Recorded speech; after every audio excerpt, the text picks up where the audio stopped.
What is going on, guys? This is the part 2 video to that whatnot selling. This also applies for eBay selling of trading cards or Pokemon cards more specifically. If you guys want to see this full length video, do check out the video that pops up in the top right corner in just a moment. That being said, guys, this is just a quick kind of refresher. I know a lot of you asked for a part 2 of this, and it's been doing quite well, and I appreciate that, guys. Be sure to like and follow or like and subscribe. So in this portion of the video, guys, when you go to Seller Hub, make sure you are going to the fulfillment that we just did. That just popped up in the screen. I know that I went to the, I'm showing a schedule of show right now. This was from the previous video.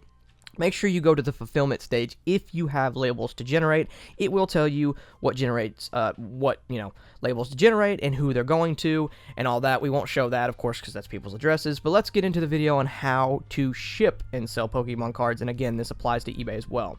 So looking at this right here, we've got our label for our, package, all that. We won't get into that. We'll get in that in a moment. I'll show you guys that more in depth. That being said, let's talk about how I ship Pokemon cards. Some people do it differently. This is how I ship specific Pokemon cards. This is how I would ship Yu-Gi-Oh cards or any trading cards for that matter.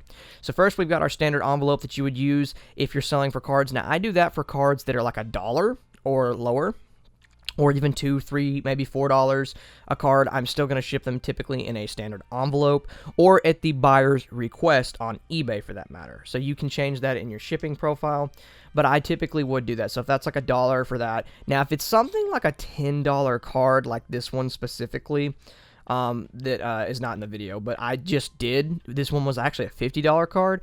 I'm going to send it in a bubble mailer, and I'm going to show you exactly extensively how. So first, let's just use this for argument's sake. This is the Arcanine. Let's say this is the $50 card we're going to send off. First, make sure you have your card in a sleeve. I like to use penny sleeves, clear sleeves like this. Then we're going to throw that in a top loader next. Now, once this is in the top loader, the next steps you don't have to follow, but this is something good to do. So I like to give all my buyers, all my customers, a free card. I will throw in a free holo card, and I do leave a little thank you note right there. Again, hoping they leave a good review and stuff like that. It just helps for business. Next, I'm going to put this between the cards, between this hard plastic. Now, some people use tape after this to put on the cards on the top loader, or you can use tape right here between the two hard pieces of plastic.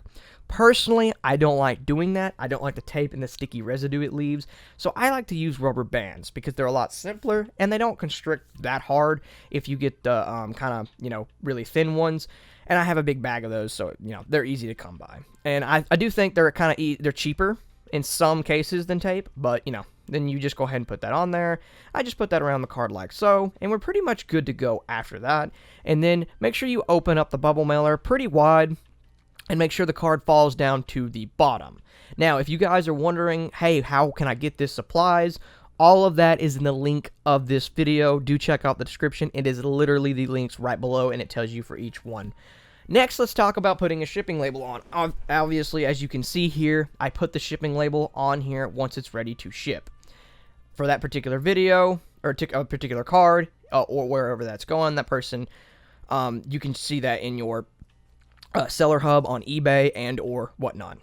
And I can do a more in-depth video on that. And if you're going to ship in a regular mailer like this, you're not really going to be able to use the hard plastic, and I wouldn't really recommend that for a dollar card. It's not that big of a deal. So this is what I do for the dollar cards. So I like to get these other bigger penny sleeves, and they're not really penny sleeves. They're more like holders.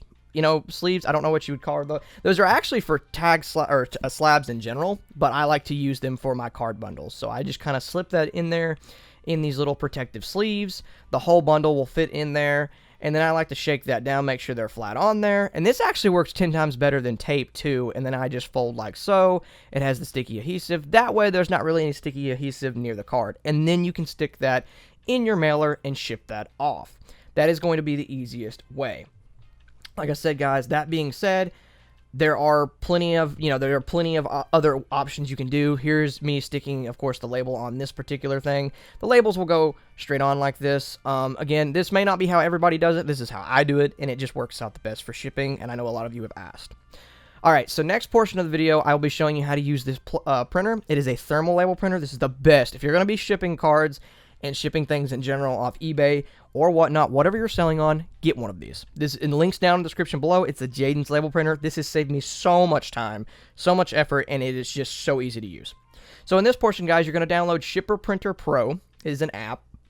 And for this particular example, we're going to be switching and going to gallery for picking our photo. Well, obviously you would pick the label.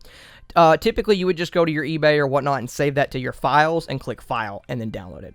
And then once it's downloaded, you can then click it like I'm doing so. You can crop it. And then you'll just, once you've done cropping it with the little pencil icon, you're just going to click the little printer icon like so, like most apps. It's going to render and print it out. And as you can see, guys, this is how I printed that label you just saw in the first portion of the video. It comes out on this printer. Labels and everything is linked down in the description below. If you guys have any questions, comments, or concerns, let me know. I'll do my best to help you. This is how I sell and ship Pokemon cards, or any cards for that matter, on Whatnot and eBay. I hope this helps you out a lot, guys. Do let me know again if you have any issues. Remember to like and subscribe, and I'll see you guys in the next video. Thanks for watching.